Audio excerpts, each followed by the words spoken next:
Bueno, ¿cómo están? ¿Qué tal, alumnos? Buenas noches a todos. Bienvenidos a esta sesión. Buenas noches, profe. ¿Cómo está? ¿Qué tal, No, Melissa? Buenas noches. ¿Cómo está, profe, Natalia? siempre nos toca algún partido con su curso. ¿Qué pasó? ¿Sabe, Natalia? Me estaba acordando de usted porque Por eso siempre recuerdo que me ha hecho ese comentario y es de una no ver los lamentable partidos con cámara. coincidencia. Sí. Es que di suerte, en el Mundial, sorry por todos, pero sí, mi cábala es esa, no ver el partido Ya, para darle suerte a Argentina siendo campeón vale. mundial, perdón, pero nada.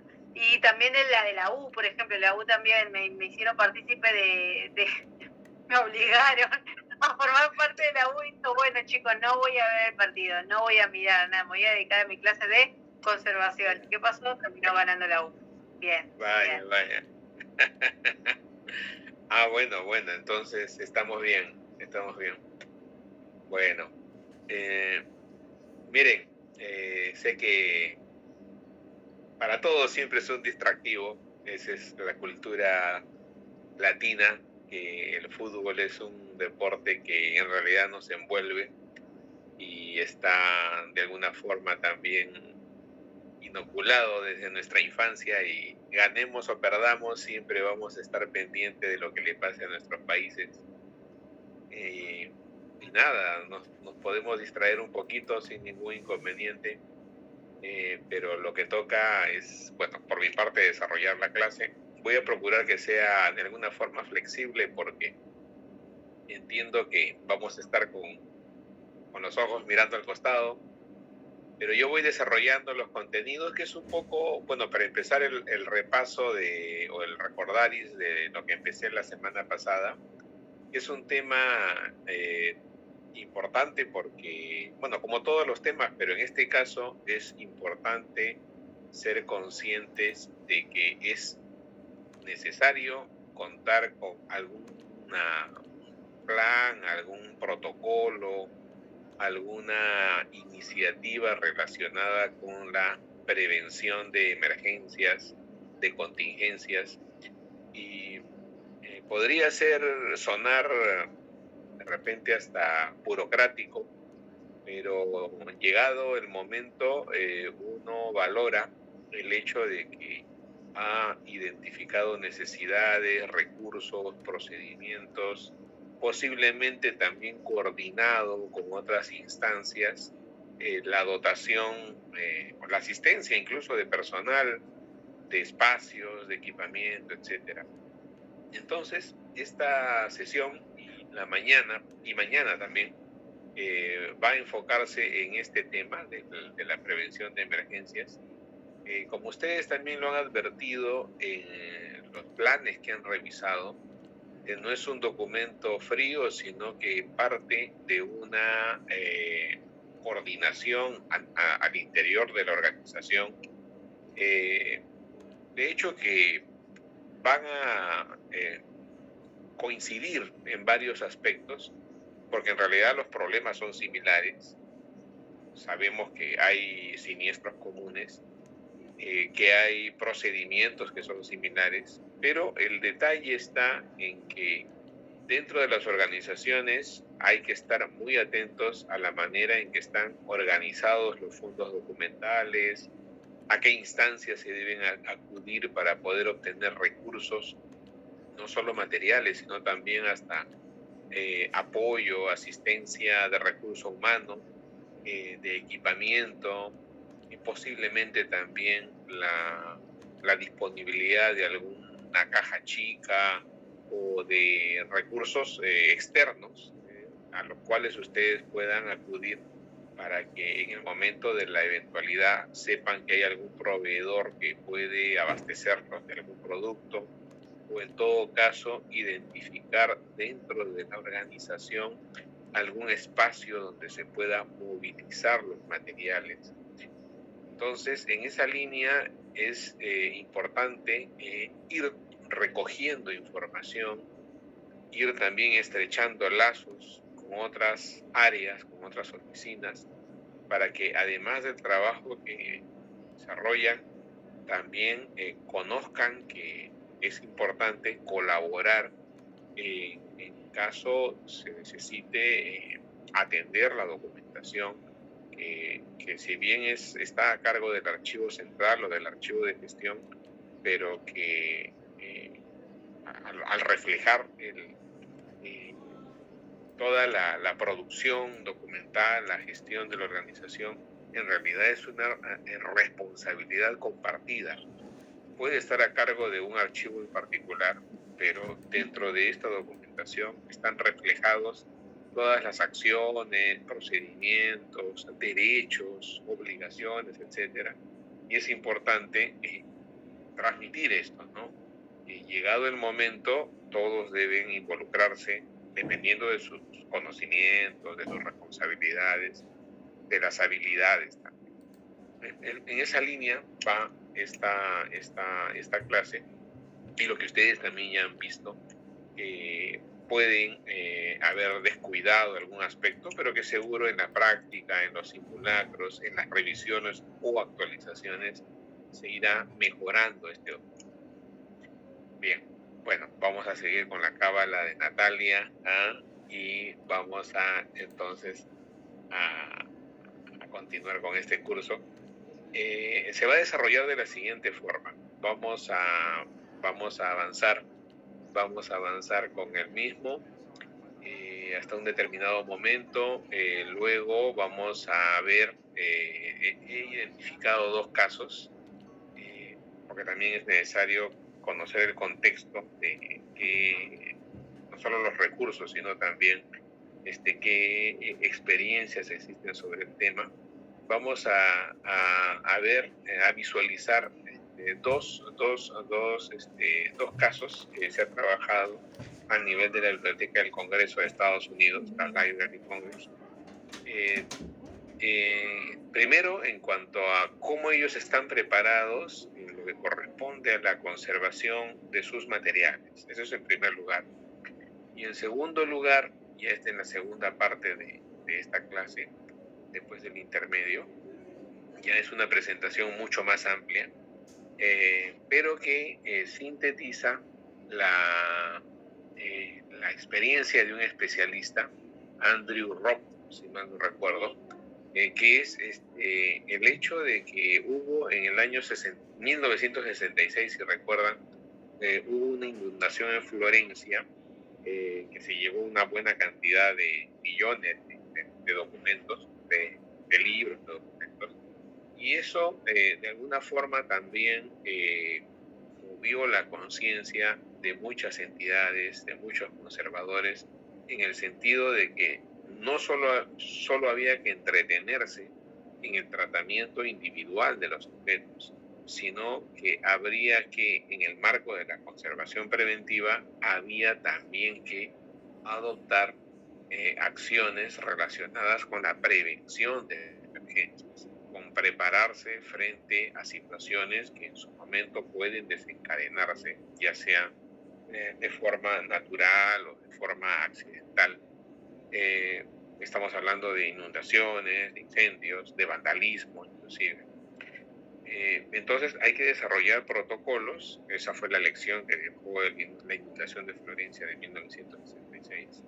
Entonces hay que desarrollar protocolos, y esta presentación que voy a mostrar en la segunda parte va a incluir algunos estudios de casos de desastres, ¿no? Ya a posteriori, y cómo se ha actuado, cómo ha ido mejorando esta forma de gestionar, de prever este tipo de contingencias. Lo vimos en la clase de la semana pasada, incluso se recordarán un video que había elaborado la UNESCO sobre ya cómo el equipo va trabajando, va levantando información. Pero ese es en un caso, pues, ideal, ¿no? En cambio, aquí ya en la presentación vamos a ver cómo ya se ha ido plasmando en determinadas entidades esta implementación de la gestión de la emergencia, sobre todo en el ámbito de los objetos culturales. Muy bien. Bueno, la clase pasada habíamos hablado de este tema, lo voy a resumir porque ya esto lo vimos un poquito más de detalle. Habíamos identificado de que, y ustedes también lo han visto, de que dentro de las emergencias frecuentes tenemos las inundaciones, las filtraciones, que puede ser si son por causas naturales, por lluvias, aluviones, maremotos, tsunamis, depende de la situación geográfica, de la ubicación, depende si está cerca pues de accidentes geográficos, de la costa, de ríos, etcétera, ¿no? Pues si estamos hablando de un lugar con un clima pues que por momentos tiene lluvias, monzones, lluvias torrenciales, o en Lima que tenemos garúa, pero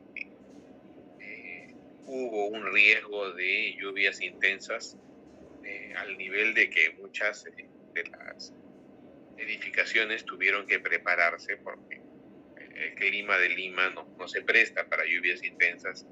Entonces las estructuras no se acondicionan para enfrentar algo que no es frecuente, pero alguna acción debería atenderse y eso es lo que en su momento se desarrolló. Limpieza de techos, revisar de que no se acumulen objetos, incluso cómo estaban la estructura de los techos, si no había rajaduras, riesgos de filtraciones, no solamente directamente sobre el techo, sino por los costados, por las paredes, etc. Porque recuerdo haber visto casos, y eso seguro alguno de ustedes también tendrá una experiencia similar, por ejemplo, no se unen bien las juntas, o de repente ya cuando ha pasado mucho tiempo se reseca la estructura y más bien se abren las juntas, porque sobre ello también influye el deslizamiento que puede haber en el terreno, porque la estructura se asienta o también por una acumulación de movimientos sísmicos. Entonces hay una movilización del terreno y eso hace que las estructuras pues se resientan, ¿no? Y presenten fisuras, de repente ya rajaduras, o si no ya separación de estructura. Entonces esto se evidencia en los techos, en las uniones de paredes, de columnas, de escaleras, ¿no? Y por allí luego ya vienen las filtraciones. Sin olvidar de que después, cuando ya hablamos de fenómenos externos, estamos hablando de las instalaciones, la ruptura de cañerías, de instalaciones que pueden estar cerca de los ambientes de archivo, de depósito, etcétera, y eso puede provocar pues algún tipo de riesgo.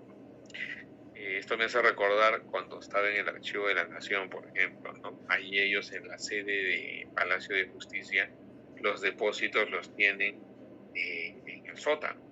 Y como esa es una instalación que tiene alrededor, si alguno se ha percatado, tiene al ras del piso, tiene como unas rejillas que sirven para ventilar, pero eso también contempla un riesgo, porque si hay exceso de agua en el medio ambiente, por cualquier razón, ¿no?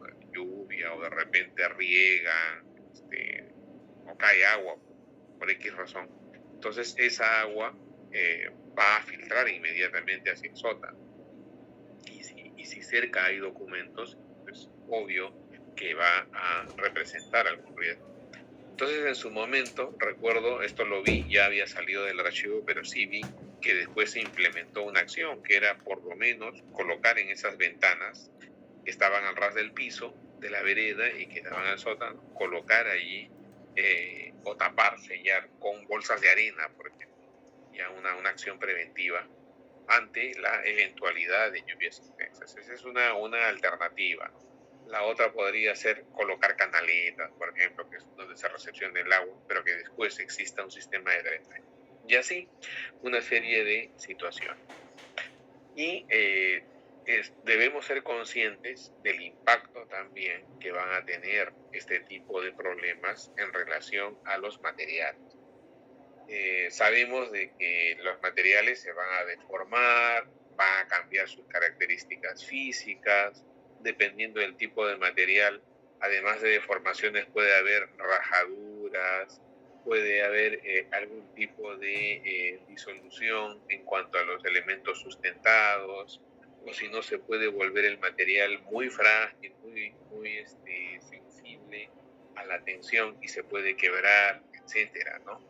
En el caso de fotografías y otros soportes que puedan tener emulsiones, plásticos con emulsiones, como pasa con los soportes magnéticos, puede también provocar algún tipo de cambio. Los materiales se pueden pegar, pueden aparecer manchas, se dará algún tipo de cambio químico, ¿no? Entonces es necesario ser conscientes de que toda esta problemática está asociada a la estructura de los materiales. Si el agua que llega, ya sea por lluvia, por inundación, o si no el mismo combate de incendios también, puede traer residuos, partículas de polvo, barro, polen, la misma basura que está suspendida, grasa, etcétera, y todo eso luego se va a alojar sobre los materiales. Si luego de haber superado la inundación, no se secan los documentos, si ha habido un incendio, se salvó lo que se podía, pero se queda mojado y no se seca, luego aparecerán microorganismos. Se van a desarrollar muy rápidamente, sobre todo dentro de las 72 horas. Es importante actuar, si no el riesgo será el desarrollo de microorganismos. Por otro lado, los materiales se van a descomponer, va a haber pérdida parcial, no total, ¿no? Si es total, será irreversible, obviamente, y eso ya es complicadísimo de poder recuperar. Sobre todo en materiales que tienen adhesivos, que tienen emulsiones, tienden a compactarse, entonces es necesario de alguna manera estar atentos a cuáles tendrán esta prioridad. Aprovecho estas imágenes que ustedes aprecian aquí, por ejemplo, ¿no? Si hablamos de tintas y se diluyen, estas al final pues se van a correr sobre el papel, que no solamente se va a mojar, se va a deformar, porque si no le pasase nada a la tinta, yo podría muy bien aplicar un tipo de secado por ventilación natural o si no forzada, ¿no? Y presionar de alguna forma, con poner peso, una prensa, etcétera, para que esto vaya recuperando su forma, como podría ser en este caso, o incluso aquí. Pero si ya tiene un elemento sustentado que no es muy estable, como podría ser el caso de las tintas, entonces eso ya va a ser imposible de recuperar, ¿no? Porque ya prácticamente el contenido se perdió, se expandió, sobre todo el documento, y lo único que podré recuperar pueden ser pues, hojas manchadas. Entonces es necesario advertir cuál es el material que tiene mayor riesgo de exposición a la diversa problemática que se puede presentar. Y es por eso que uno debe adoptar un plan de prevención. Solamente en el caso de inundaciones ya vemos de que hay una serie de acciones. Desde localizar por dónde puede ingresar el agua en caso de una inundación, ¿no? Por qué lugar hay filtraciones, porque dónde hay tuberías, etcétera, ¿no? Entonces hay que estar identificando eso, focalizarlo. Y luego hay que revisar ese sistema de tuberías, de las bajadas de agua del edificio. No debería darse dentro de los depósitos, pero igual sabemos que hay condiciones en las que hay que adaptarse nada más, entonces habrá que revisar, hay que estar monitoreando qué nivel de resistencia tiene, si no hay filtraciones, si no hay rajaduras, si el sistema de drenaje está bien, etc. Entonces hay que revisar y mantener techos, aleros en buen estado, que sirven también como cortaviento. Y en el caso de las paredes que estén humedecidas, solucionar, adoptar alguna acción que evite que esa capilaridad pues, facilite el ingreso de más humedad. Hay que estar revisando de manera periódica muros, incluso los exteriores, porque de algún lado va a llegar la humedad o va a filtrar el agua. si es por las paredes, llega de fuera, por jardines, o pasa cerca un canal, o estoy cerca de lugares donde hay pues siempre riesgo de inundación, entonces es necesario estar atentos a a la estructura, cómo puede responder ante la presencia de humedad, de agua, ¿no? Qué tanta capilaridad tiene estas estructuras. Bueno, hay alarmas de inundación, hay que revisar igual, también hay que revisar los sistemas de climatización. Esto es importante porque cuando hablamos de lugares que se inundan y que después quedan mojados, el mismo sistema de climatización puede ayudar a facilitar la extracción de la humedad. Entonces, hay que ver de que estos equipos estén operativos, que respondan en su momento para poder manejar niveles de humedad apropiados y en el caso de emergencias que faciliten la extracción de humedad. Hablamos de instalaciones fijas, móviles, si son móviles, hablamos de equipos deshumedecedores. Hay que estar pendiente de que estos sistemas estén operativos. Igual, equipamiento que sirve para monitorear valores medioambientales, como los higrómetros o termohigrómetros también, se trata de medir temperatura y humedad. Ya sabemos cuál es el nivel que debe tener la falda inferior, la superior, que no esté cerca del suelo, que no exponga los documentos al medio ambiente, porque se entiende que la estantería, los muebles, sirven para guardar no solamente los files, los documentos, sino también, dependiendo del diseño del mueble, servirá para guardar fotografías, planos estirados, enrollados, etc.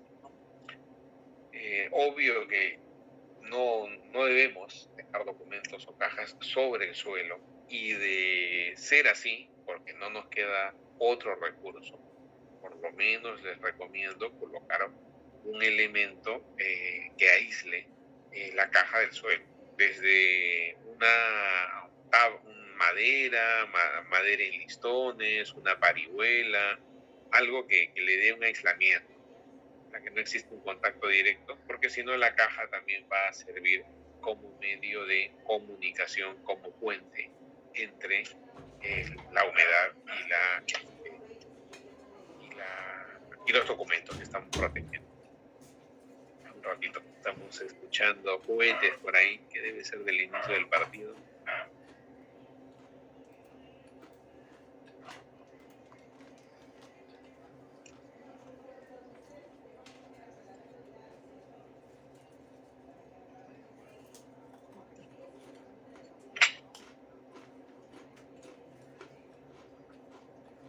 Así es. Eso debe ser. Bien. Ok, entonces no dejar documentos o cajas sobre el suelo, igual sellar las juntas de las ventanas, revisar si hay que colocar persianas, puertas de madera en el exterior que sirvan pues como barreras, etc., ¿no? Y ya se dio la situación, bueno, por más que hemos aislado, algo se llegó a afectar, o si no, se pudo superar la inundación, no tocó los documentos, pero el ambiente está húmedo y hay que movilizar los documentos, entonces habrá que desarrollar una serie de acciones. Desde el traslado de la documentación a otro espacio, a un lugar, se entiende que dependiendo del valor de la documentación, pero generalmente esto será un espacio donde solamente entren algunas personas, un acceso controlado, porque estamos hablando de documentos que van a estar sueltos, dispersos, y seguro que previamente uno llevará un control de lo que entra a estos espacios, cómo se distribuye, etc. Entonces, en estos espacios se instalará como una especie de manteles de plástico, y también este papel absorbente donde se va a colocar el material. Allí se va a separar la documentación que esté más dañada, aquellos de acuerdo a prioridad que deban ser tratados para evitar la aparición de hongos, y aquello que esté infectado pues tendrá que retirarse, colocarse en cuarentena, en otro espacio, en otro ambiente, para evitar que contamine. Porque posiblemente por la magnitud, si eso es mucha documentación, de repente no nos abastecemos y nos toma varios días. Dentro de las 72 horas es óptimo que se pueda actuar, pero si superamos este tiempo, o sea, más de 3 días, no nos abastecemos, no hay mucho espacio, entonces podrían aparecer microorganismos, y si detectamos que ya hay material que está contaminado, lo mejor será aislarlo, porque si no, por ventilación, el aire, todas esas esporas que están ya colonizando estos documentos, luego pueden viajar y depositarse en los otros documentos, y se va a extender la contaminación. Entonces, lo mejor será aislar. Se puede colocar en otro ambiente, incluso se puede congelar todavía, ¿no? Se envuelve en una bolsa plástica y se coloca en la congeladora, en el frigidero. Se puede mantener allí estable el documento. Eliminaremos carpetas, contenedores que están mojados, porque ya no tiene sentido seguir manteniendo los documentos dentro de estos objetos, porque la humedad va a mantenerse, se va a seguir contaminando. Entonces es necesario adoptar este tipo de acción, que es el reemplazo, la eliminación de carpetas y contenedores mojados.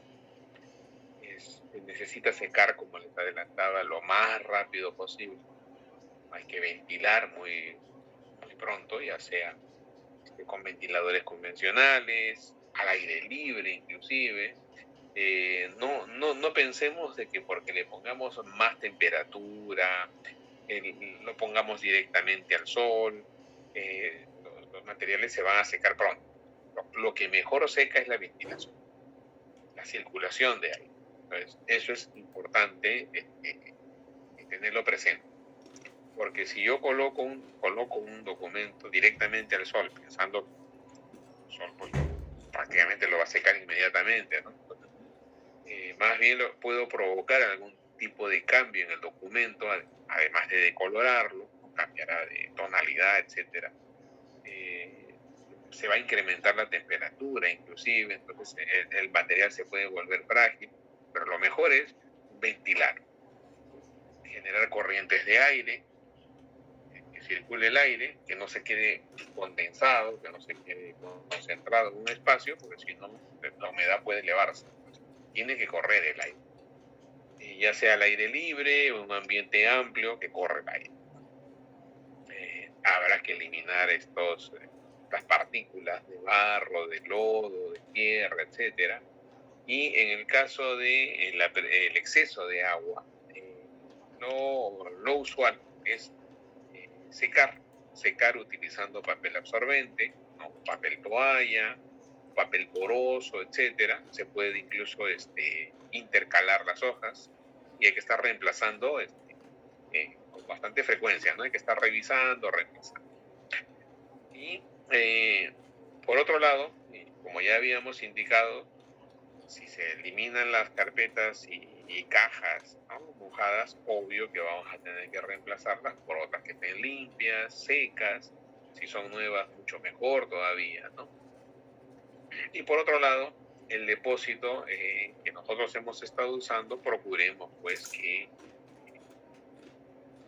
esté limpio, ¿no? Esté limpio, esté seco, para que este espacio después pueda ser reutilizado, ¿no? Es importante atender esto. Muy bien, vamos a hacer un alto acá. Y antes de seguir con el siguiente tema, porque es, como les había indicado, estos protocolos, estos procedimientos han sido promovidos, ¿no?, por una toma de conciencia frente a un evento inicial que se dio en la década de los 60 en Italia, en Florencia, ¿no? Como ya les indiqué, es una gran inundación que afectó una buena cantidad de material. Entonces, a partir de este momento, que es el punto de partida, ya diversas entidades empezaron a desarrollar sus protocolos de actuación.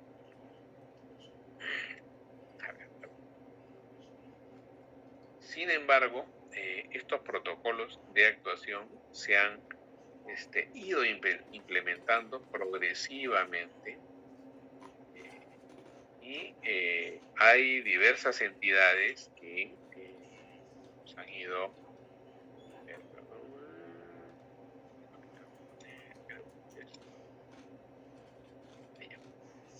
diversas entidades los han ido desarrollando, ¿no? Entonces, ahora vamos a ver una presentación que es algo amplia, ¿no?, sobre el tema. Por lo menos debe tomarnos una parte de esta clase, la primera parte, ¿no? La segunda parte la vamos a ver después del intermedio. Es un poquito amplio porque reúne diversos casos y es necesario ver cómo ha evolucionado el desarrollo de estos programas de atención de emergencia, ¿no? Bien, entonces lo que vamos a ver es, como les indicaba, una presentación que se dio en la Biblioteca del Congreso de Estados Unidos por Andrew Robb, que es un especialista en prevención de desastres. Y entonces él nos va a exponer sobre el estado, ¿no?, cómo se han implementado estas acciones de preparación, respuesta, recuperación y mitigación de emergencias en espacios culturales. Yo voy a estar atento aquí porque esto seguro si corre publicidad hay que estar ahí cortándolo algún momentito.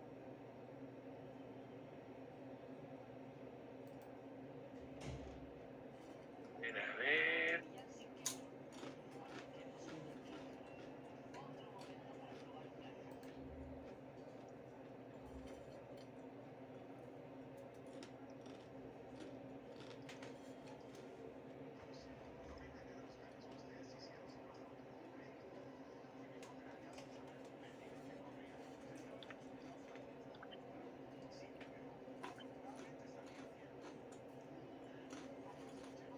Si bien está en inglés, pero pues, le he activado el subtitulado, ya, sí lo van a ver sin problema.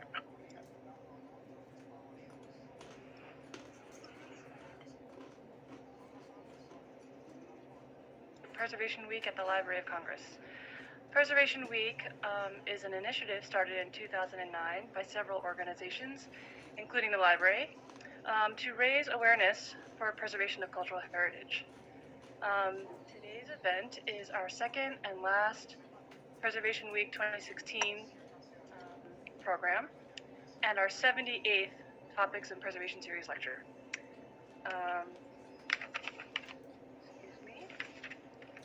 Andrew Robb is head of Special Format Conservation and oversees the care of the library's 15 million photographs. He is also responsible for the library's Preservation Emergency Response Team and serves on the library's Emergency Management Team. He acts as the library's point of contact for federal emergency plans related to cultural resources. He has been a co-chair of the Emergency Committee of the American Institute for Conservation and is a member of the National Heritage Responders. Andrew received an MS in Art Conservation with a major in Photograph Conservation and a minor in Paper Conservation from the University of Delaware Winterthur Art Conservation Program. Welcome, Andrew.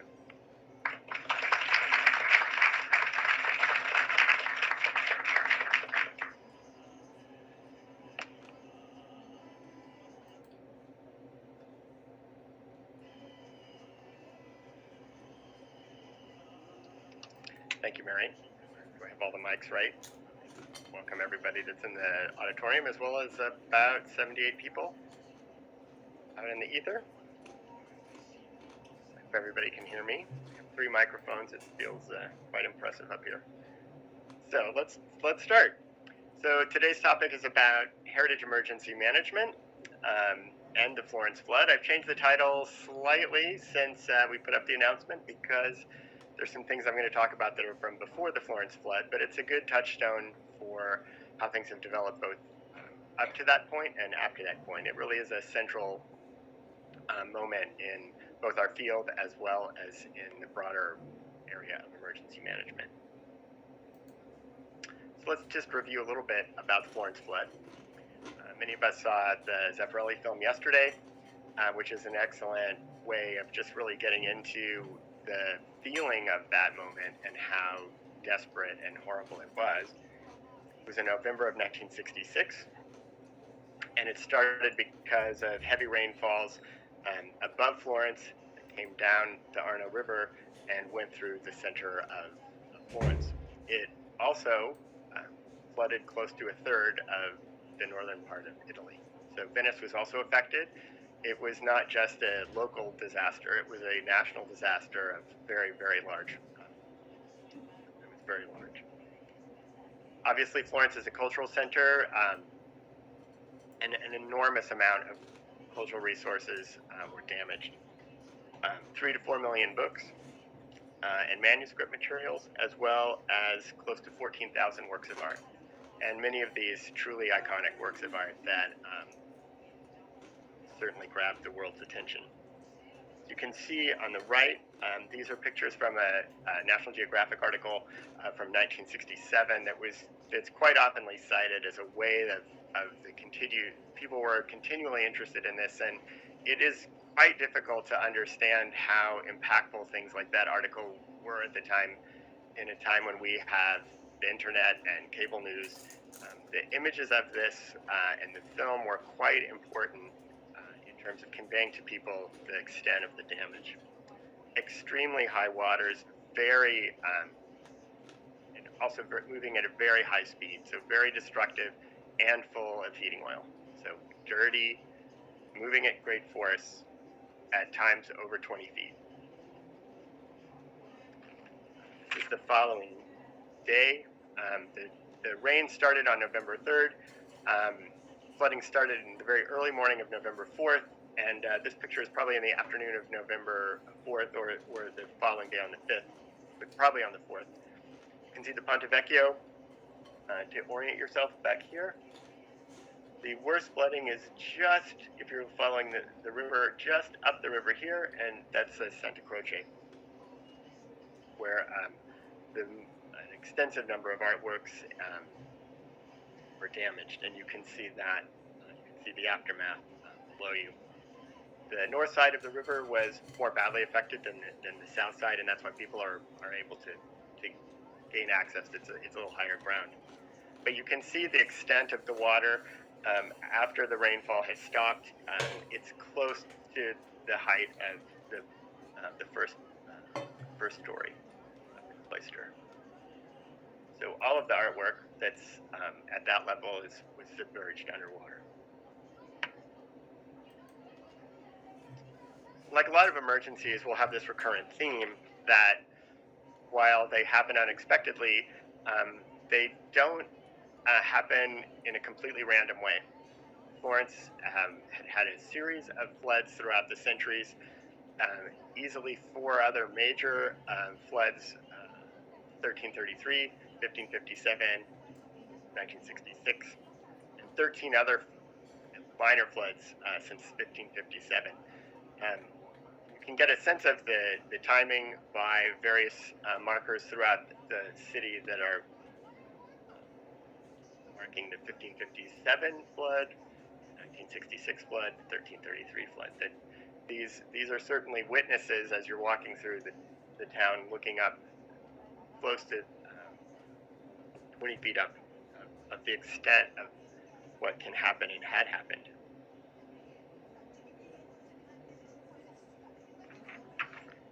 We saw a lot of this yesterday when we were watching the movie, and the efforts of just reclaiming the city, enormous. Come back to this, but this shows you sort of, even by the first few days, few weeks, lots of efforts to stabilize very important works of art that were completely submerged underwater. You can see here the line of how high the water got. So very extensive. The Last Supper was faced with paper. A lot of paintings were treated that way to stabilize them. In this case, it was on a series of panels. We'll come back to this later, but was stabilized and treated at a later time. How much later we'll get into a bit. As I said, it wasn't only artworks, it was also library materials.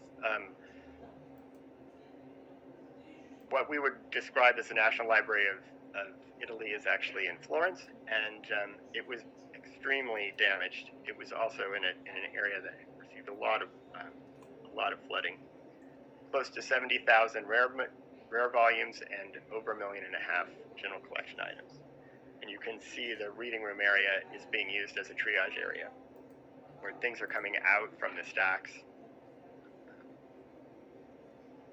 And this is where you get a sense of those that came to help and assist with the recovery, the mud angels. And it was muddy. It was muddy for days and weeks.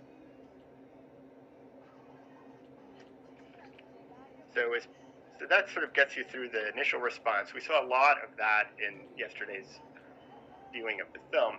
The initial salvage, getting things out from areas that so they could be stabilized and treated. The story for the Library of Congress in many ways starts here because our founding chief of conservation, Peter Waters, was at that time not at the library. He was still working as a bookbinder in England, but he came to head the recovery, the long-term recovery, and treatment of items after the floods. So this is a lab that he set up to start that work. And as part of that work, he brought in colleagues, Don Etherington, Chris Clarkson, among others. What's interesting is all three of them eventually came here and were essentially many of our founding leaders in the conservation division. And I think we carry a legacy of that experience because of the way they set up the lab and the way they thought about dealing with scale and the way they thought about dealing with important objects. It was very much formed in the crucible of Florence. You can see below on the left, these are items of volumes that still remain untreated, but they're stabilized. And we'll come back to that theme. It's very similar to the Vasari Last Supper. Items are stabilized, but they may not be fully treated for years, if not decades. And I think this is something that as we look back at Florence and we look at other more recent emergencies, we should be more mindful of this and speak more clearly about that difference. I'll talk about that in a second. But these are stable. They're not going to get worse, but they're not fully treated. They're shelved and can be retrieved and treated as needed. This leads me to why am I giving this talk? I was not a mud angel. I was about one. I was busy watching baseball. As many of you know, that's a great interest of mine, as is monochromatic images, which it's also interesting to think of how far back these interests go in my life. But I was here when Peter was here, right back here, all that person with all that hair, right there.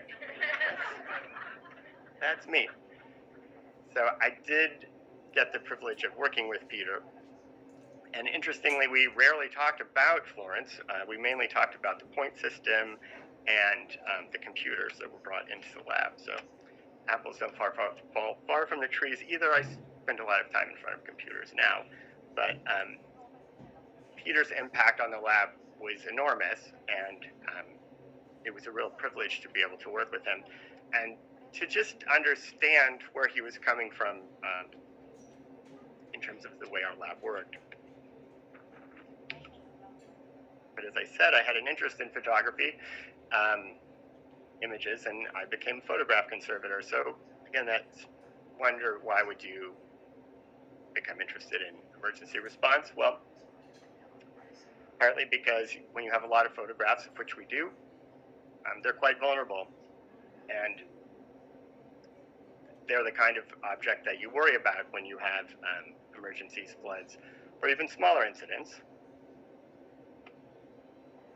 And so, pulling all this together, after Florence, 1975, Peter published Salvage of Water Damaged Library Materials, which is an incredibly useful and practical book even today. It's something I still refer to on a fairly regular basis, just for practical, common sense ways of dealing with large-scale emergencies. Fortunately, Klaus Hendricks at the National Archives of Canada at the time, and Brian Lesser, published a really important paper about the recovery of photographs in these kinds of incidents. It's an enormously good complement to this article. To Peter's book, in 1983. And so by the time I was in school, graduate school, this was a fundamental text for me in terms of understanding how to help and assist people as they ask questions or need assistance in terms of an emergency.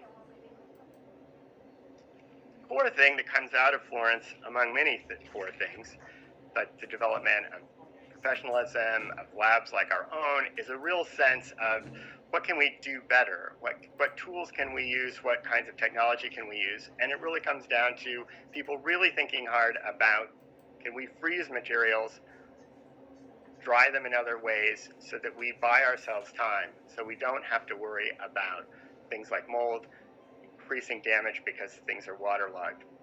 And because of Peter and many others that were focusing on how to improve response and recovery methods, we typically recommend, particularly for library materials, that you freeze it.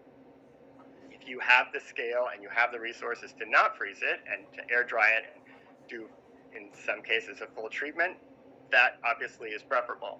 But if you don't have those options, freezing is a very viable solution, and it's something that now we have a very robust set of a whole industry around this, and a real sense of experience and scale, where this is a vacuum chamber that is quite large.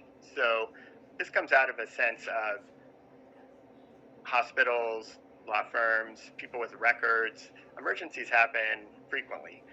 We don't always hear about them, but water incidents, they happen. And the whole industry has come out since Florence surrounding the assistance of these kinds of incidents, and these kinds of capacities exist in a way that they did not at Florence.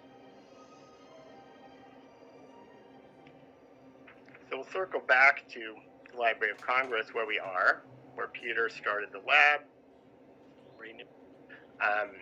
Flooding started in the very early morning of November 4th, and this picture is probably in the afternoon of November.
at times over 20 feet.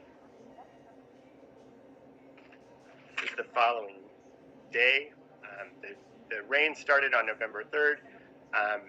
Flooding started in the very early morning of November 4th, and this picture is probably in the afternoon of November 4th or the following day on the 5th, but probably on the 4th.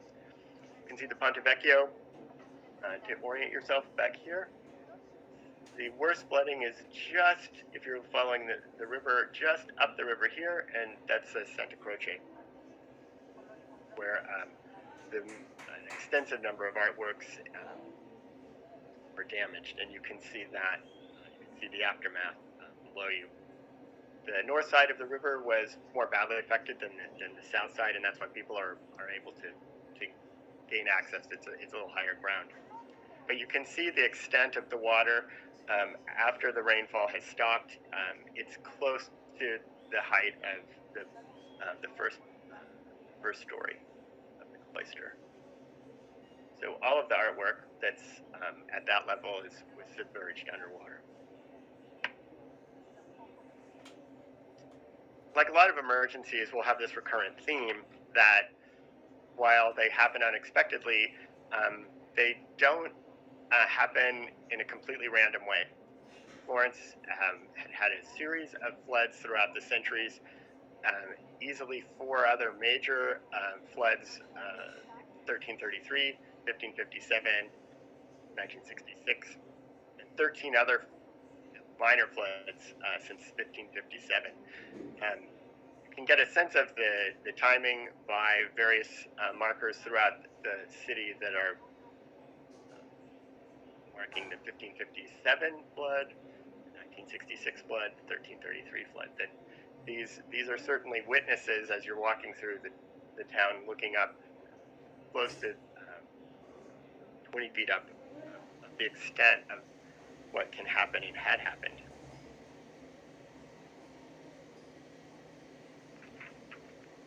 We saw a lot of this yesterday when we're watching the movie, and the efforts of just reclaiming the city, enormous. Come back to this, but this shows you sort of, even if by the first few days, few weeks, lots of efforts to stabilize very important works of art that were completely submerged underwater. You can see and hear the line of how high the water got. So, very extensive. The Last Supper was faced with paper. A lot of paintings were treated that way to stabilize them. In this case, it was on a series of panels. We'll come back to this later, but was stabilized and treated at a later time. How much later we'll get into in a bit. As I said, it wasn't only artworks, it was also library materials. What we would describe as the National Library of Italy is actually in Florence, and it was extremely damaged. It was also in an area that received a lot of flooding. Close to 70,000 rare volumes and over 1.5 million general collection items. And you can see the reading room area is being used as a triage area, where things are coming out from the stacks. And this is where you get a sense of those that came to help and assist with the recovery, the mud angels. It was muddy. It was muddy for days and weeks. So that sort of gets you through the initial response. We saw a lot of that in yesterday's viewing of the film. The initial salvage, getting things out from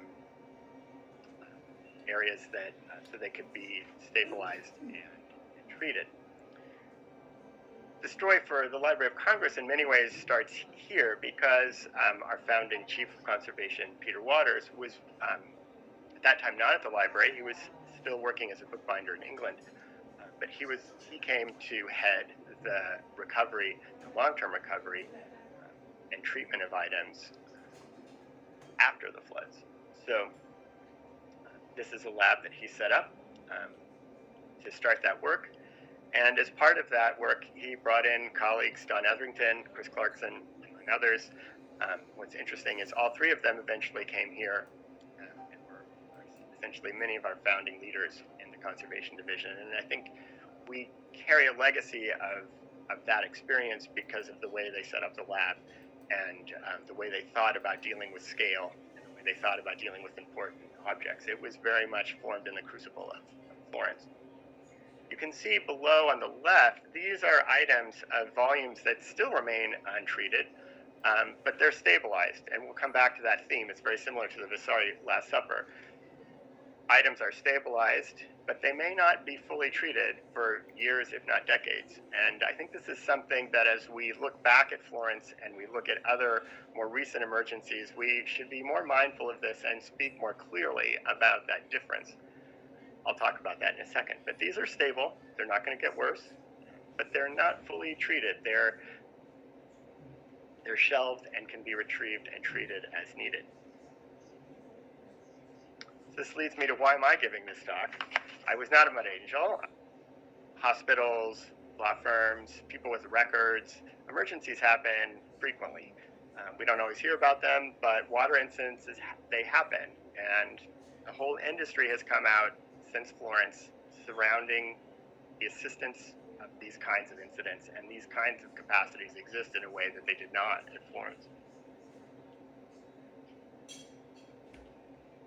So we'll circle back to the Library of Congress where we are, where Peter started the lab, where he initiated a lot of important conservation approaches, what we now call collection stabilization, which at the time we called phase conservation, how to deal with scale, how to deal with important objects at the same time.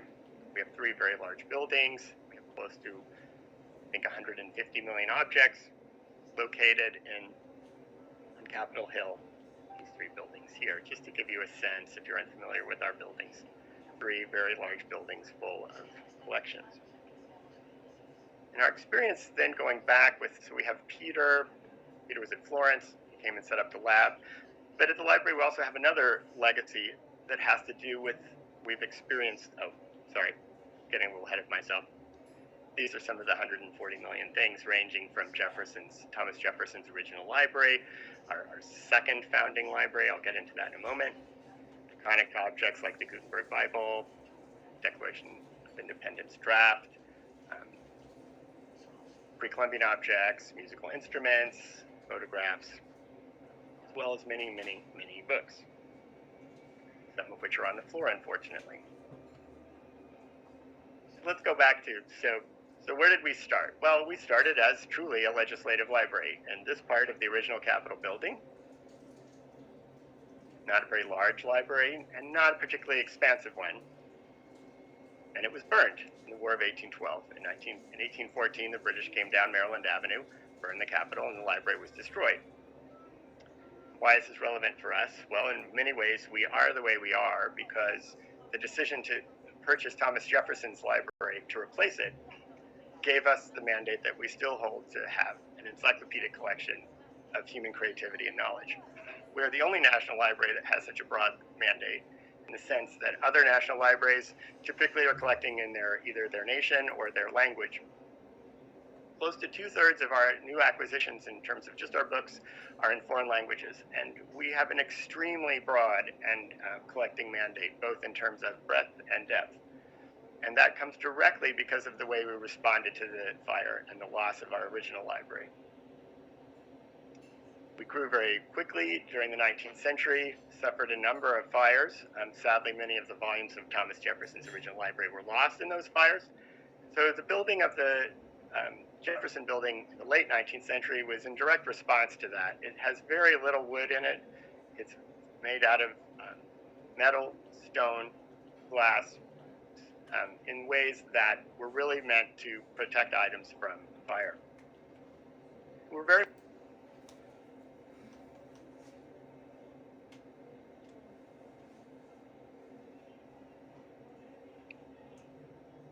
Bueno, como corresponde, vamos a hacer un intermedio de 10 minutos y retornamos con la segunda parte de la clase.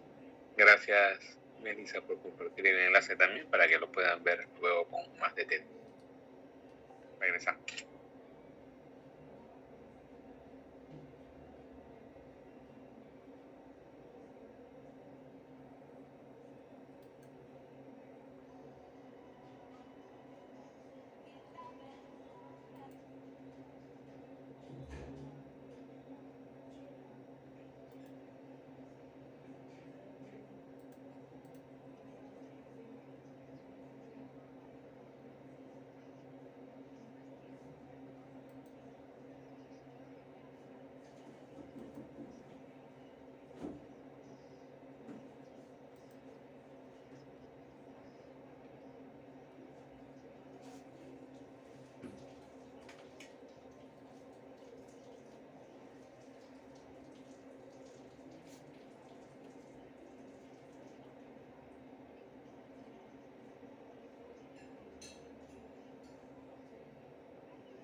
Bueno, ya estamos de regreso.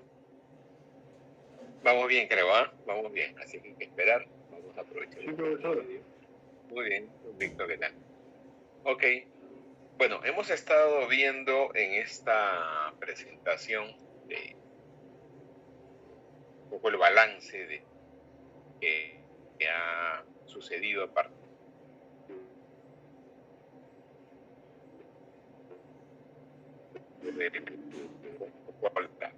ya que había que en Florencia, formando un conocimiento previo de cuáles eran incidentes similares, ¿no? Que parece que la ciudad se expone a este tipo de riesgos, y a partir de este último incidente del año 1966, que afectó una buena cantidad de objetos culturales, es que ya llega la cooperación internacional y se empiezan a desarrollar procedimientos para el rescate, el tratamiento, la estabilización de estos bienes.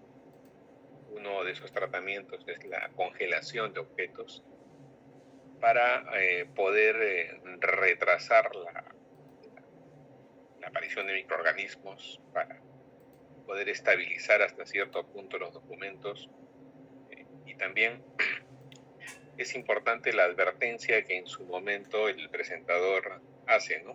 Cuando dice, podemos estabilizar los materiales, pero aquellos que han sido afectados en gran magnitud o que su estructura presenta un daño bastante mayor y que requiere algún tipo de intervención, posiblemente tengan que esperar para su tratamiento, para su intervención, algunos años o inclusive décadas.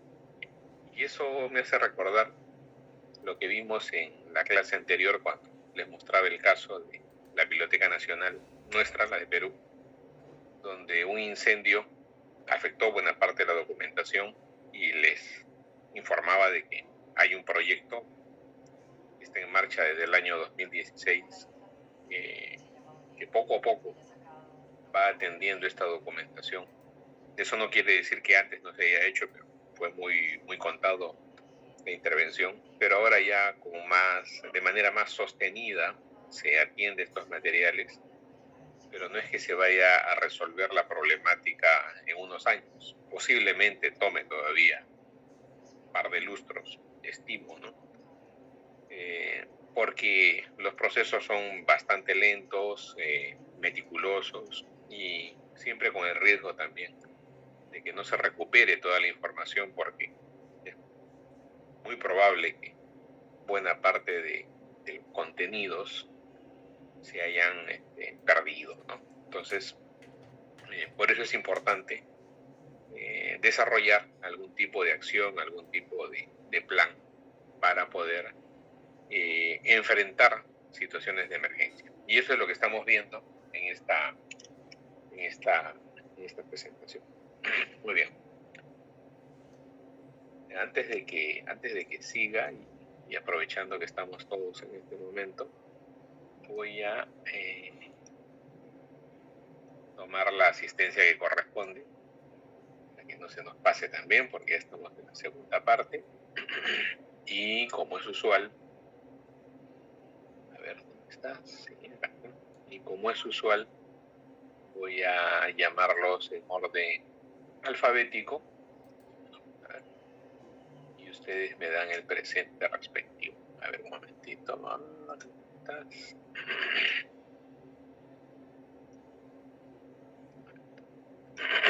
Muy bien. A ver. Marden Aguirre. Profesor presente, buenas noches. ¿Qué tal, Marden? Buenas noches. Patrick Agurto.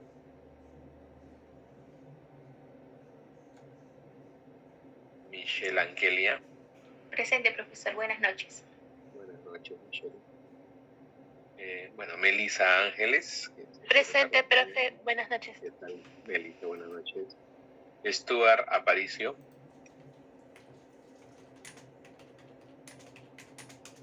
Seguimos con... Ajá. Muy bien, Anderson.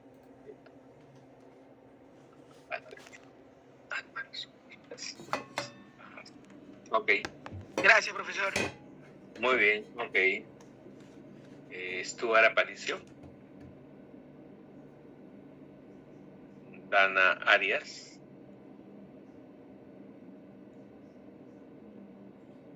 Víctor Atúncar. Bueno. Buenas noches, profesor. Presente. ¿Qué tal? Víctor Beldi. Señor profesor, buenas noches. ¿Cómo está, don Víctor? Buenas noches. Buenas noches, señor profesor. Carol. ¿Qué tal? Carol, buen día. Presente, profesor. Buenas noches. Buenas noches. Manuel Calderón. Presente, profesor. Buenas noches. Buenas noches, Manuel. Roberto Calla. Profesor, buenas noches. Presente. ¿Qué tal, Roberto? Buenas noches. César Campos. Buenas noches, profesor. Presente. César, buenas noches. Pedro Capristano. Pedro Capristano. Miguel Córdoba.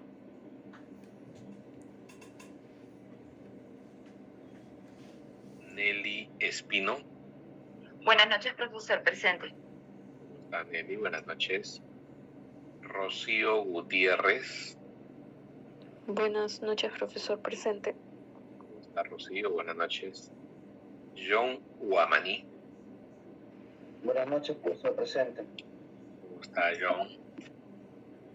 Amaida Justiniano, muy bien, tomo su asistencia. Gladys Lescano. Buenas noches, profesor. Presente. ¿Cómo está, Gladys? Buenas noches. Jael Mirano. Presente, profesor. Buenas noches. Buenas noches, Jael. Catherine Muñoz. Buenas noches, profesor. Presente. ¿Qué tal, Catherine? Buenas noches. Juan Obando. Buenas noches, profesor. Presente. ¿Cómo está, Juan? Buenas noches. Jonathan Pajuelo. Presente, profesor. Buenas noches. ¿Cómo está, Jonathan? Seguimos con Ana Paredes. Buenas noches, profesor. Presente. Buenas noches, Ana. Gerson Parodi. Gerson Parodi. Pascual Ramos. Pascual Ramos. Cristian Romani. Cristian Romani. Jorge Sarmiento. Profesor, buenas noches. Muy bien, Jorge. Buenas noches. ¿Qué tal? Luis Simón. Presente, profesor. Buenas noches. Buenas noches, Luis. Gonzalo Suárez. Gonzalo Suárez. Yara Tirado. Yara Tirado. Miguel Córdoba. A ver. Miguel Córdoba, muy bien. Anotado. Okay. Gonzalo Suárez. Gonzalo Suárez. Yara Tirado. Miguel Velázquez. Buenas noches, profesor. Presente. Miguel, ¿qué tal? Buenas noches. Alan Zavala. Profesor, buenas noches. Presente. Natalia Sea. Natalia Sea. Muy bien. A ver. Pedro Caprista. Muy bien. Sí, profesor. Buenas noches. Presente. Disculpa. Okay. Anotado. Natalia, con quien estamos llevando la cábala. Roxana Zuni. Buenas noches, profesor. Presente. La Roxana. Voy a ver el chat por si acaso, a ver si hay por aquí algún mensaje.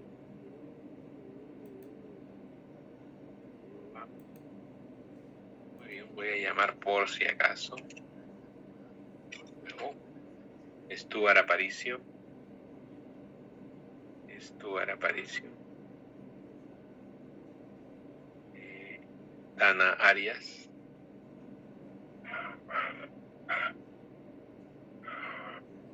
Gerson Parodi, Pascual Ramos,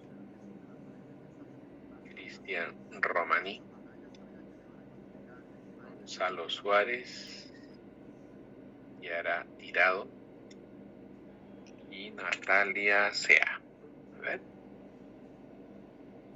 Bien. Ok.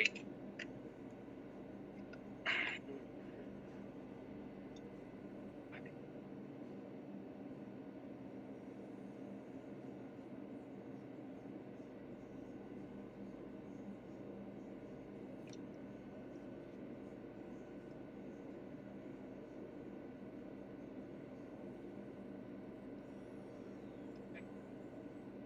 Estamos.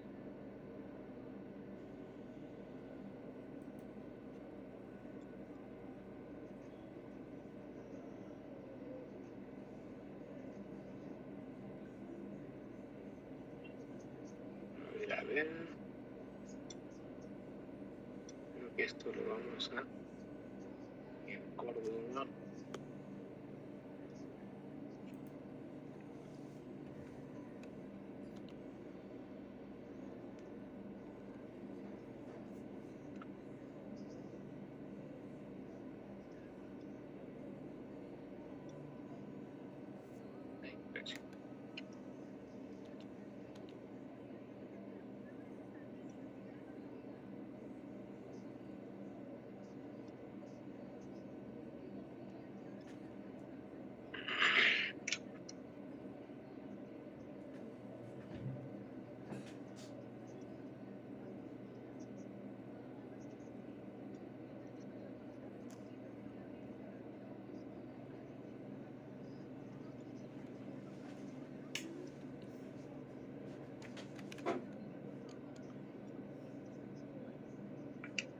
Bien, además de lo que estamos viendo, que es un caso que se enfoca en una inundación de gran magnitud,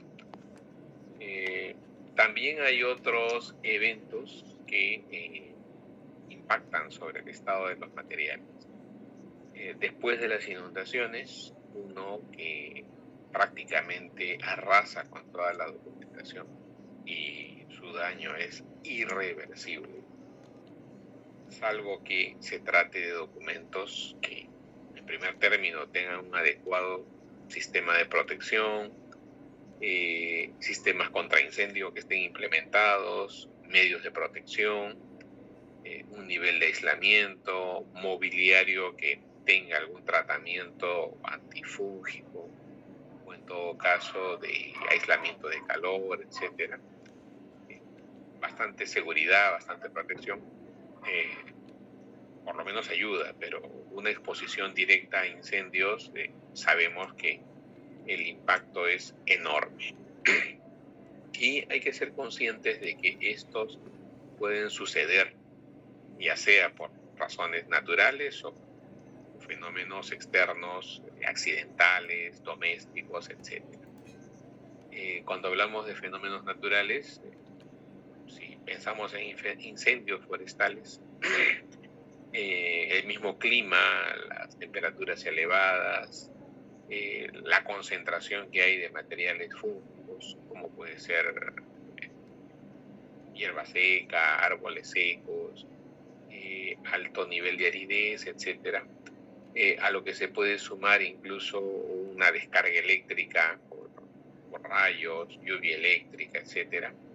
Esto puede crear las condiciones para que se desencadenen fenómenos de incendios naturales, que si cerca hay algún espacio que pueda haberse afectado desde localidades urbanas o en el ámbito rural, etcétera, sabemos de que se ponen estos espacios en riesgo. Y lo más frecuente en el caso de centros de documentación, de archivos, bibliotecas, es que se desencadenen incendios a nivel interno, ¿no? Por un tema de que ahí no hay mantenimiento en el edificio, un incendio que puede ser provocado, accidental, un incendio que puede llegar desde el exterior, Si recuerdan, en la presentación, en la clase anterior, hablábamos de un incendio a raíz de unos trabajos de soldadura que se daban en la zona adyacente a un archivo que se encontraba en la azotea, el archivo, y al costado estaba la maestranza. Y el incendio o la chispa vino desde el exterior y lamentablemente afectó estos documentos. Y no hay que dejar de mencionar también cortocircuitos, sobrecargas eléctricas, el uso de equipos que consumen una alta carga de corriente, una alta tensión en la conexión de estos equipos en puntos que no soportan esta demanda eléctrica. Es por eso que vienen los sistemas ya identificados con cantidad de amperaje, potencia, etcétera, y todo esto se debe verificar que corresponda a las conexiones eléctricas que tenemos instaladas. Del mismo modo, el abuso que se hace de extensiones, conexiones, parches, etcétera, todo eso involucra un riesgo frente a los medios que nosotros estamos protegiendo, conservando. Entonces, en esa línea es que se deben atender también estas necesidades. Bien. Bueno, vamos a continuar viendo para no perdamos el hilo de la presentación, el caso que se está exponiendo sobre cómo se está manejando desde la experiencia de la inundación de Florencia, cómo se está manejando estos planes de emergencia. A ver, un momentito.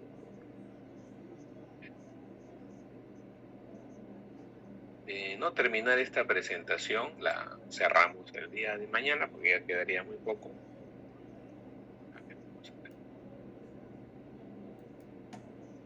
A ver, repito. Es importante advertir cómo esta eventualidad motivó también, creó las condiciones y la toma de conciencia de que era necesario implementar laboratorios de conservación para el tratamiento de materiales afectados, en este caso por inundaciones. Previamente era un trabajo prácticamente artístico, se encargaba a algunas personas que tenían algún tipo de experiencia, formación en restauración, y eran trabajos muy aislados. En cambio ya las entidades toman conciencia de que también es necesario contar con un equipo, un laboratorio de conservación que atienda no solo necesidades de restauración, sino también de conservación preventiva. Y ese es un poco el caso que estamos viendo, ¿no?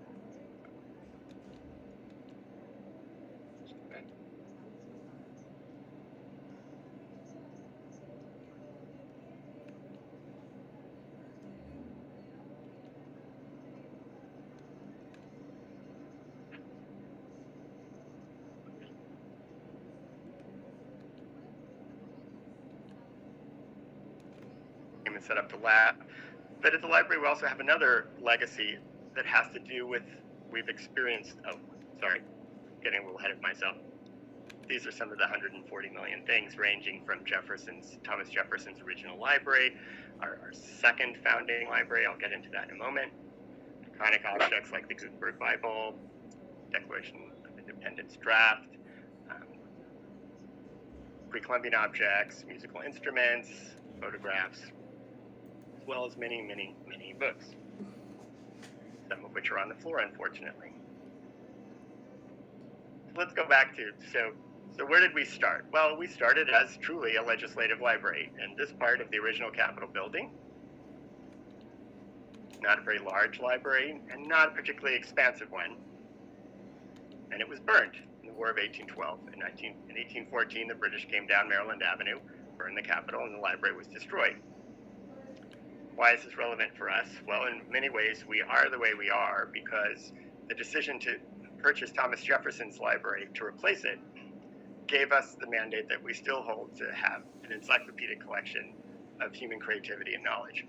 We're the only national library that has such a broad mandate, in the sense that other national libraries typically are collecting in either their nation or their language. Close to 2/3 of our new acquisitions in terms of just our books are in foreign languages, and we have an extremely broad and collecting mandate, both in terms of breadth and depth. And that comes directly because of the way we responded to the fire and the loss of our original library. We grew very quickly during the 19th century, suffered a number of fires. Sadly, many of the volumes of Thomas Jefferson's original library were lost in those fires. And so the building of the Jefferson Building in the late 19th century was in direct response to that. It has very little wood in it. It's made out of metal, stone, glass, in ways that were really meant to protect items from fire. We're very mindful of this. It's why we have the collection we have. It's why we have the mission we have. We continue to do this both in terms of what Peter carried on, in terms of I'm including him here as having worked in Florence. Obviously, he wasn't here at the time. He had not quite gotten here. But we do a lot of work in terms of both outreach, assisting people, training people, as well as I'll get into in a moment, working on federal policy and national policy on this issue. We take it seriously, and it's something that we're quite committed to, not just in our part of the library, but across the libraries, as I'll refer to in a moment. So when we talk about broader, take a step back and look at federal institutions and federal cultural institutions, we're the first federal cultural institution founded in 1800. The Smithsonian follows us in 1846, followed by the National Park Service for our natural patrimony that we have. National Archives is formed in 1934 to aggregate federal records in a way that had not been done before, and we have the National Gallery in 1941. A few other federal cultural institutions, and I'm not leaving them out. I'm leaving them out, but I'm including them here. I'm not including them here because, as we'll see as we start getting into federal initiatives that have to do with heritage emergency and response, these are the core federal agencies that both have the technical experience as well as the background of having experienced either losses or contributing to other kinds of efforts. These are the core five. We talked about support agencies. There was really very little federal support for collections before the 1960s, and we have the creation of NEA in 1965, NEH in 1965, IMLS in 1996 formally, but has antecessors in 1976 and 1956. These are support agencies in the truest sense. They do not have collections. They are not responsible for them, but they support others who hold those things. And we have a very decentralized way of caring for our cultural heritage. Other countries have ministries of culture where the National Library not only runs its national collection, but it runs all of the libraries underneath it. We don't follow that model. And NEA, NEH, IMLS are ways that we support the efforts that are happening at a state or local level. And they're modeled after the National Science Foundation, which was formed in 1950 to do the same kind of thing in support of science and other kinds of efforts. One of the reasons why this is going on, if you're looking at other kinds of efforts that we've made that really I think are important, the Monuments Men and essentially the Monuments, Fine Arts, and Archives is their formal name, organized to protect initially things in the European theater during World War II, both to protect them from being in a war front, and also in repatriating items that had been stolen or looted during the war. So this is something that, as we're looking at federal policy, is an important way that even in times of war, there was a recognition that cultural patrimony, cultural heritage was something important, and important enough that, in fact, as commander of all of the forces of the Allies,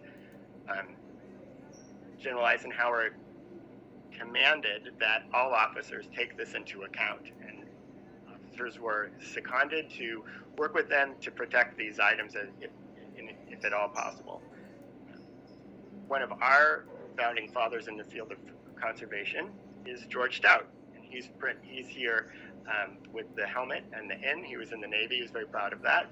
And this is where they're recovering the Ghent altarpiece that had been removed during the war. So in this way, very similar, iconic artworks that attempts were made to save them during the war. Remember, this is really in the period of 1943 to 1945. So to get into federal legislation, so we have cultural institutions, but we're decentralized in the sense that those cultural institutions have a primary responsibility for their collections. Don't have as strong a priority in terms of caring for other people's collections. We have a cleaner divide than in other places. But we do have federal legislation that starts coming into play to protect both items that are in the nation that we feel like are worthy of caring for them. So we have the National Historic Preservation Act of 1966. And it has some antecessors or antecedents in 1935, 1960, but essentially we create a National Register of Historic Sites.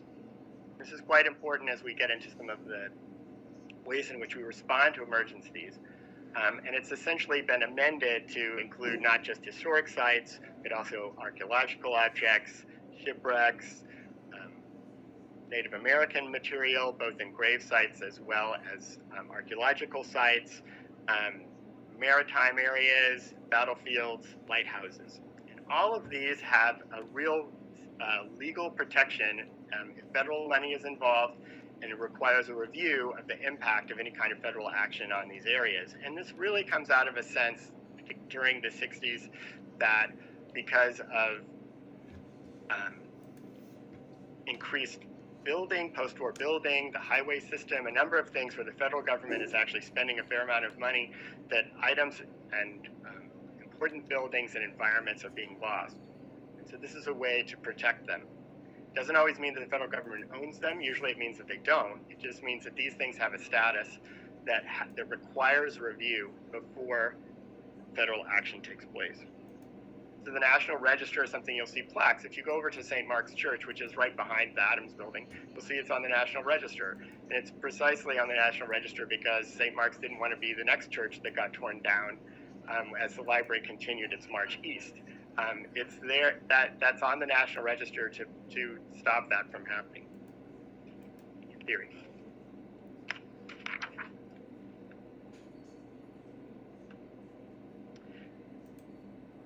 One of the things, though, that's interesting, if you read the highest level language of the NFPA Act, it describes that the Secretary of the Interior is authorized to expand and maintain a National Register of Historic Places comprised of districts, sites, buildings, structures, and objects significant in American history, architecture, archaeology, engineering, and culture. So that seems like that would cover objects. But in fact, it doesn't cover objects. Generally, the notion is that objects have to be associated with that site to be covered by the National Register. And in fact, commentary, not so much legislation, but certainly commentary on how to implement this explicitly describes, excuse me, that objects that are in a museum are not appropriate for the National Register. So when you're talking about what these laws do, essentially the built environment, things that are outdoors, have a lot of protection. Things that are indoors, collections, objects, are not protected in the same way, and we'll see why that's important in a second. A comparable set of legislation happened in 1970, the National Environmental Protection Act. And this is something where whenever you hear on the news that there's a project going on that's where they're waiting for an environmental impact assessment or some kind of environmental statement about what the project will do, it comes from this law.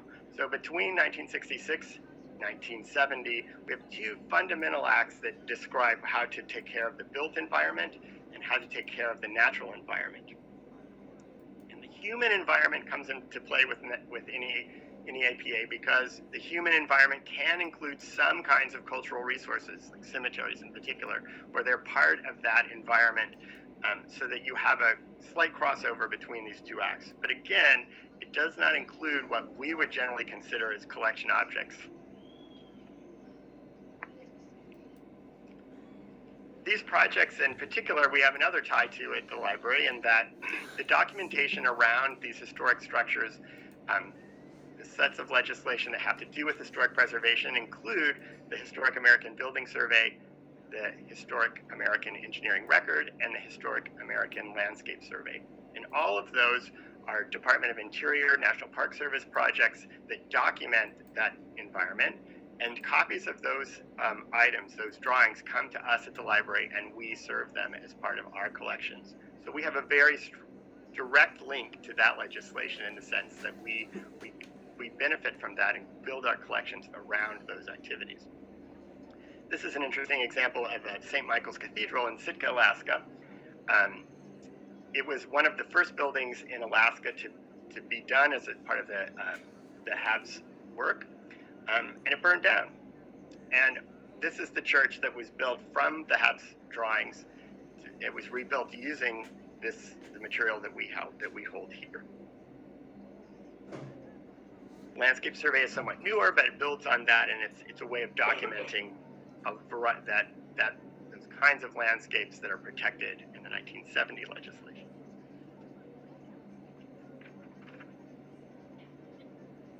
So, this leads us to something that's really interesting about, at least in the United States, what do we call all of this material that is generated in terms of human creativity, human knowledge? That's what we use in our mission statement. Is it art? Is it cultural resources? Is it heritage? Is it collections? Is it historic materials, historic properties, material culture? Generally speaking, all of these terms get used. Increasingly, heritage is being used as that term to encompass all of those things. But keep in mind that all of those things have different legal status in the way that we respond, particularly in emergencies. And that's why I'm bringing this up. This is not just an American issue, it's an international issue. I was at a conference earlier in the spring where we easily spent a few hours talking about what culture is, how you take care of it, how you define it, how you do it in a way that's appropriate if you're doing response, how you're including all the stakeholders in a cultural interaction. It can get quite complicated. You can think of things in a hierarchy. National treasures, historic materials, personal property. And this is something I want to emphasize too, that while all I've been talking about are essentially things that are in collections, people have their own collections, families have their own collections, and that becomes an issue too in how we respond in emergencies and how we use our resources. So let's switch slightly to talk about some terms about emergencies and disasters. Florence is a disaster, and it's a kind of disaster that it's the sort of a keystone. If you're looking at the history of the field, a definition, it's something where you have severe property damage, deaths, and multiple injuries, and it can be from, and now in our thinking, it can be caused by many different types of reasons. It can be a natural disaster, it can be a technological accident, it can be a human-caused event, an act of war, terrorism.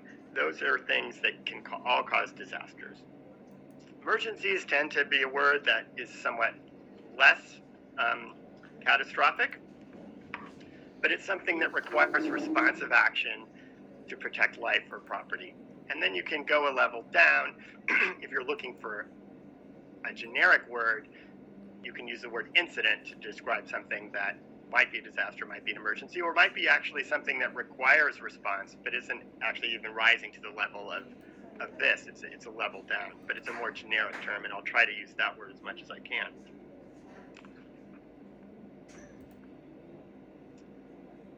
So similar to our history or timeline with cultural institutions, federal legislation about cultural property, emergency legislation, it has a similar arc. For many, many decades, the federal government really does not have a lot of legislation around this. It doesn't really build up legislation to protect things at a broad level. It's devolved essentially to states and local groups. The Civil Defense Act in 1950 changes that. It's a response to the Cold War, and it's very focused on acts of war, the Cold War, fears over atomic war. It's a very, very specific approach that does not include natural disasters. And it is only through a series of pretty catastrophic disasters in the 1960s, a very bad earthquake in Alaska, Hurricane Camille, Hurricane Betsy, that the Disaster Relief Act is passed in 1970 that tries to create ways that the federal government responds to emergencies. National Governors Association in 1978 and 79 really focus on this and say that, well, you've done this, but you're not helping us enough. It's not coordinated. There are over 100 agencies that get involved on a national level, and yet it's not coordinated in a particularly good way. And that led to the creation of FEMA in 1979. And the founding of FEMA created two important concepts that we still follow today. Excuse me. The comprehensive emergency management notion, that is an all hazards approach. We're not just going to confine our planning to one type of disaster. We're going to create one system that can respond to all kinds of disasters, and we're going to have a structure, in this case incident command structure, that is scalable from the smallest incident to the largest catastrophe. We're going to have a single comprehensive approach. And that's important when we start talking about cultural property. The Stafford Act of 1988 truly codifies what we choose to do with FEMA and the executive agencies that respond to emergencies. So the Stafford Act is still referred to, and the Stafford Act is the way in which we respond to emergencies, and the various plans we have are an outgrowth of that legislation. There's a federal response plan first drafted in 1990. It truly is the first comprehensive, what we would call emergency plan. It's quite focused on civil defense, but it is the first real plan. We then have a national response plan in 1999 that incorporates a number of what are called emergency support functions. And the key thing here is that the emergency support function notion still exists today. Cultural property is in emergency support function 11, which is for natural and agricultural products in 1999. But for a variety of reasons, it makes sense that in 2008, ESF 11 creates a fourth section that is for natural and cultural resources. And that's the first time in a comprehensive way that cultural property is included in our thinking at a national level. Go back to that Monumentsman experience and these other senses of legislation and ways of protecting things, but in terms of how we respond in an emergency, it isn't until 2008 that we truly have things explicitly described of what we're going to do. And the key thing there is that a lot of the focus of even plans today and strategies and approaches to responding to emergencies today is very focused on where we have legislation that is our built and natural environment. It is not nearly as prescriptive about what we should be doing with cultural property that is inside buildings, collections. And that's because there is no legislation around that.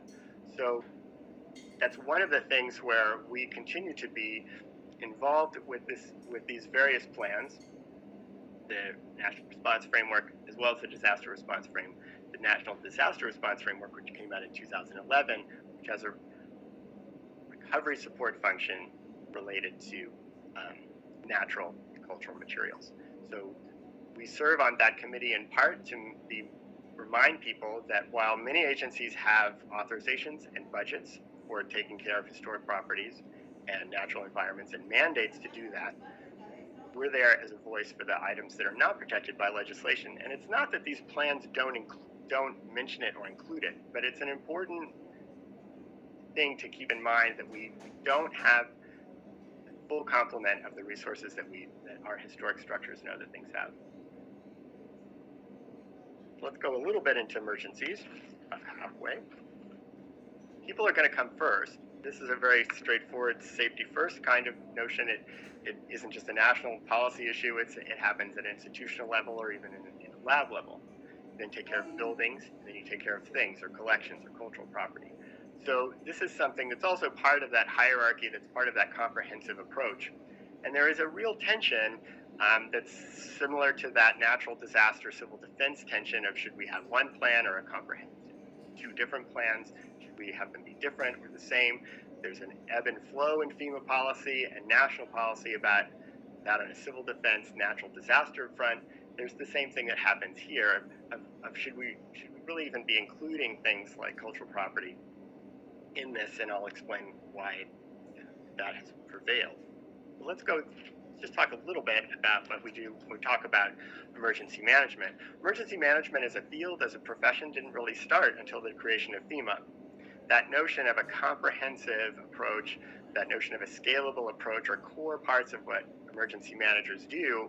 They did not exist, certainly at the time of Florence, and they didn't really exist until the early 1980s. There are four key components to that: preparedness, response, recovery, and mitigation. It's important to keep this in mind. You'll see, particularly in early preservation, conservation literature about emergency, they'll use one of these terms, preparedness, planning, response, recovery, and really what they should be, the word they really should be using is collection emergency management, or heritage emergency management, or art emergency management. But it's a cycle. They're all interrelated. You need to be doing all of them. You shouldn't be focusing just on one of them. And this is for a number of reasons, but part of it is a practical one. Emergency managers, our plans, our national policies, our work within this framework. And by far the fastest way to think about this is to use a medical analogy. Preparedness are the kinds of things you do to take care of yourself when you're not sick, but to keep yourself from being sick. They could be things like going to the doctor, having checkups, having health insurance, taking care of yourself. Response is what you do when something happens to you. And this is the important distinction between response and recovery. When you call 9/11, that's obviously response. When you start getting treated in the ambulance going to the hospital, and that starts being recovery to some extent, but it clearly is also part of a response function. As you get into recovery, you're in the emergency room, there's more assessment, there's some triage that's done, some assessment, some treatment, but the goal at that stage of the emergency room cycle is get you stabilized. It's not to fully treat you, it's to get you stabilized. You are not going to get worse, you're alive. Now some other doctor, someone else can take care of you.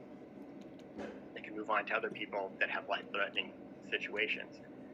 So a component of recovery is rehabilitation. And it's interesting, in many early parts of emergency literature in the conservation field, this notion of recovery and rehabilitation is stated. But over time, it gets less priority, it gets less attention. And I think that's too bad, and it's one of the things where I think that's where we're focusing on now. Florence is an interesting lesson in all that. Recovery can take a long time, and that's not surprising. If you suffer a major health catastrophic event, like a stroke or a heart attack, and you live, you fully expect that you will have a long period of rehabilitation, and you might not ever fully recover. And that's a very similar kind of approach that happens with cultural property. Can take a long time, and these stages overlap. It's very confusing. You can have response from like say a people point of view start happening and end much before you even get into the collection space to start recovering it. So these terms are very confusing. This is a well-known discussion point in all of the emergency management literature, and so they overlap. It's confusing, it's chaotic, and it's important to keep in mind those terms and to understand that they will overlap, and that long-term recovery really will go on for months, if not years. One of our conundrums in cultural property area is that we have a very limited amount of time before we start seeing increased damage from an incident, because almost every incident involves water in some way, either as part of the incident or as part of the way of treating the incident in, say, a fire, or as part of some collateral component. It can be the cause, as in a flood, but it can also just be part of how you're putting out a fire. Water is a big problem. Cultural property is often organic, and mold is a huge, huge issue. And we don't have that long. Trying to work on this theme of golden 100 hours, sort of similar to the golden, I think it's 3 or 4 hours you have if you have a stroke or a heart attack, you need to get to the hospital. And that isn't to say that you shouldn't go to the hospital after that period, but your chances of a full recovery are less. This is just a physical reality of the way mold and the environment works on organic material. So this 3 to 4 day period is a very tight window when you're talking about particularly a catastrophic event. But it's a reality, and it's something that really focuses us so much on planning and preparedness, because we'd like to avoid this in the first place. One of the other things that happens with recovery is that even, as I go back to here, things start returning back to normal. When you start having a building that's completely renovated and done, people are really tired of that incident, and they want it to be